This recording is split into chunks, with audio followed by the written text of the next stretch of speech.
About 18 months ago, I reported the crime of destroying the Valencia orange industry to the Australian Federal Police. They said that my evidence at that time was not strong enough. Now that the high-profile Nick Xenophon has confirmed the crime, I will be giving a variation of his recent press release to them. I call for someone on social media to estimate whether the damages are more or less than $2.3 billion. For 2 years after seeing this item, in a letter to Senator Xenophon in January 2012, Parliamentary Secretary for Health and Ageing, the Honourable Catherine King, stated that orange juice concentrate containing any level of the fungicide would not be permitted to be imported into Australia after April 2012. At the Senate inquiry into citrus, I saw so little sign of constructive action that I wrote "Whodunit?", the last nail in the coffin of the Citrus Family Farm. It is available at libraries in Griffith and Wagga. It can also be bought by contacting curryman@hotmail.com. The whodunit question relates to who moved away from the chance of choosing zero tolerance of carbendazim in April 2012. I found this report from a German pesticide action network. Independent literature shows carbendazim is a very dangerous chemical toxin, causing malformations in the fetus at very low doses, and is not known if a safe level exists. Carbendazim is capable of disrupting chromosome unfolding, can cause infertility and cancer. I know that the culprits have to be found. Various quotes from the Whodunit book are: Mr McCutcheon also made the admission that the Australian consumer buying orange juice labelled as Australian made could be drinking a product that consists of up to 70 to 80% Brazilian concentrate. Sometimes these very un-Australian words have a kangaroo associated with them. What are we coming to? This clearly highlights just how pathetic our food labelling laws are, Nick Xenophon said. Australian made should mean just that. Senator Xenophon also hit out at FSANZ for not adequately publicising this backflip until questioned by the committee, admitting it only published the information in a fact sheet on its website. In the Whodunit book, there are various quotes from Bill Heffernan, which are not very smart, Nick Xenophon, which are extremely good, and also about FSANZ and their CEO. On the bottom of the Whodunit book, we have the quote: Marie Antoinette said, "Let them eat cake." Steve McCutcheon, the CEO of FSANZ, seems to say, "Let them drink carbendazim." One significant quote from Nick Xenophon is, FSANZ may try and bury the facts, but they certainly can't bury this issue. During the campaign to prove bribery, there were all sorts of objections put in our way by the Ombudsman, Freedom of Information, Attorney General, just to name a few. What we needed was a big breakthrough. Now, this is a tunnel boring machine for a road, but we have the same expectation that we've made the big breakthrough. This is the big breakthrough. When I made the first application to the Australian Federal Police, this was one of a number of quotations that I sent to them. But what I want to do now is to be able to bring this out as the main item. And the main part of it is that industry advised FSANZ. Now I take that to mean industry bribed FSANZ. And when it says industry, I'm claiming that this is the multinational Lion Nathan.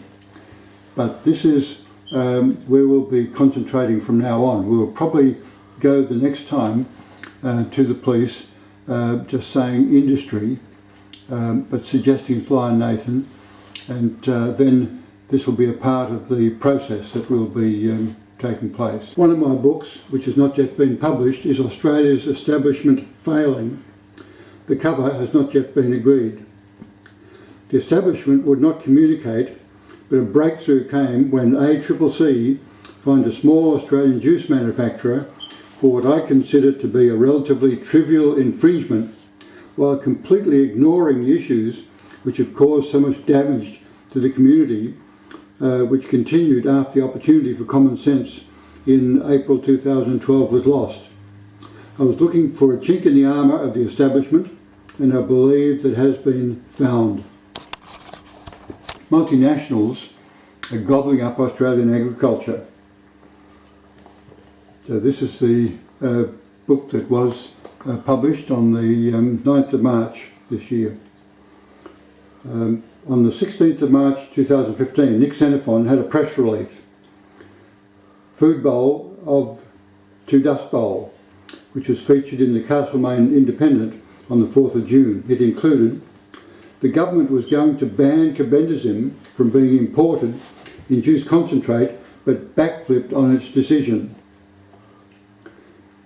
This sentence is the big breakthrough. The first part of the sentence, the government was going to ban carbendazim from being imported in juice concentrate, confirms the government's intention. And this is a point that we want the Australian Federal Police to realise. However, the final words, but the government backflipped on its decision, opens up a number of options with enormous consequences.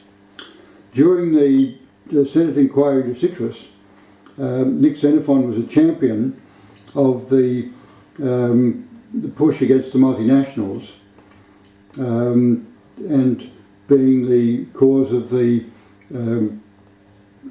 claim on federal police. Whereas now he's suggesting that the government backflipped on its decision. Now, this is why we need to have a lot of discussion, and I'd like to be able to present this film to Australian Federal Police prior to making the presentation, because it makes quite a difference as to whether or not we find that the culprit is the government or the multinationals. This film will be posted to Facebook and to YouTube. I look for constructive interaction, so I've assigned numbers to important issues. 1. Has Australian government lost control to multinationals? Which is the subject of my book. This book shows, by means of diagrams, a transition from 1970 to now for both stone fruits and citrus, where government has lost control to multinationals. 2. If yes, was it government's plan to relinquish control? 3. In April 2012, was it the multinational Lion Nathan who influenced the ban on the introduction of zero tolerance of imported impurities? 4. Was it a backflip initiated by government, or the backflip of an intention because they either did not care or else could not influence the outcome when they wanted to? And I can acceptably describe the crime committed to AFP, the Australian Federal Police. I then need to get help in assigning a monetary value of the losses to the community, not just to the Valencia Orange farmers and their families. This is our diagram showing the time of the crime, April 2012.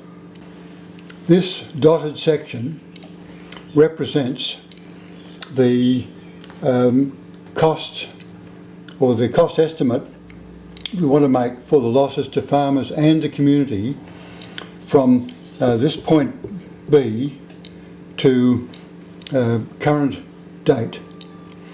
Now we need to do a calculation, and it could be that, for instance, every dot might be $200,000, but it could be that it's a couple of $1 billion in there. Now, if it means that it takes another year for this to proceed, then this goes out for another year. If we then look at the fact that we chose this particular point, but we decide that the crime that that was committed by multinationals gobbling up Australian agriculture, it actually starts over here in 1970. So we have the potential of being able to claim all of that. So that this is something where we really need to start getting full discussion on this before it goes to the Australian Federal Police.